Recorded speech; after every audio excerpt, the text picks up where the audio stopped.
અંજાર નજીક બુઢામોરા પાસે આવેલ કેમો સ્ટીલ કંપનીમાં થયેલ દુર્ઘટનામાં 3 મજૂરોએ દમ તોડ્યો છે, ત્યારે સમગ્ર ઘટના દબાવી દેવા માટે કંપની દ્વારા લીપાપોતી કરવામાં આવી રહી છે.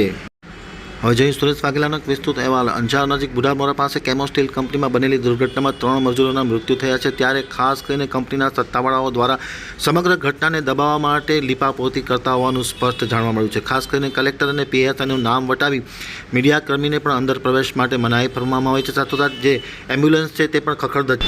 પરપ્રાંતીય મજૂરોએ દમ તોડ્યો છે, તેમને પણ કંપની પાસે કોઈ ચોક્કસ માહિતી નહીં હોવાનો તાલ સર્જાયો છે. સમગ્ર ઘટનામાં લીપાપોતીનો તાલ સર્જાયો છે. આપ જોઈ રહ્યા છો જે આ કંપની છે કેમો, જેમાં કાલ બ્લાસ્ટ થયું છે અને લગભગ 10 થી 15 જણા એકદમ દાઝ્યા છે. એમાં લગભગ 3 થી 4 જણાનું તો મૃત્યુ થયું છે.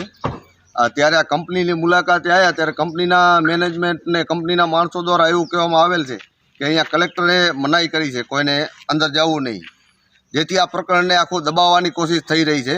અને આમાં જે મૃત્યુ પામ્યા છે તે બહારના પરપ્રાંતિ છે, તેથી આ પ્રકરણને દબાવવાની કોશિશ ચાલી છે. તો સરકાર કલેક્ટર ઉપર તેમજ પ્રદૂષણ નિયંત્રણ બોર્ડ એના ઉપર કાયદેસરની કાર્યવાહી કરે, નહીંતર અમે કોર્ટમાં જઈ અને કલેક્ટર અને પ્રદૂષણ નિયંત્રણ બોર્ડ ઉપર પણ કાયદેસર ફરિયાદ દાખલ કરશું.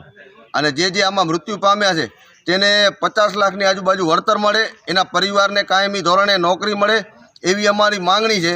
અને આ કંપનીના જે માલિક છે તેના ઉપર માનવીય ધોરાતરે ફરિયાદ દાખલ થાય તેવી હું માંગણી કરું છું સરકારશ્રી પાસે.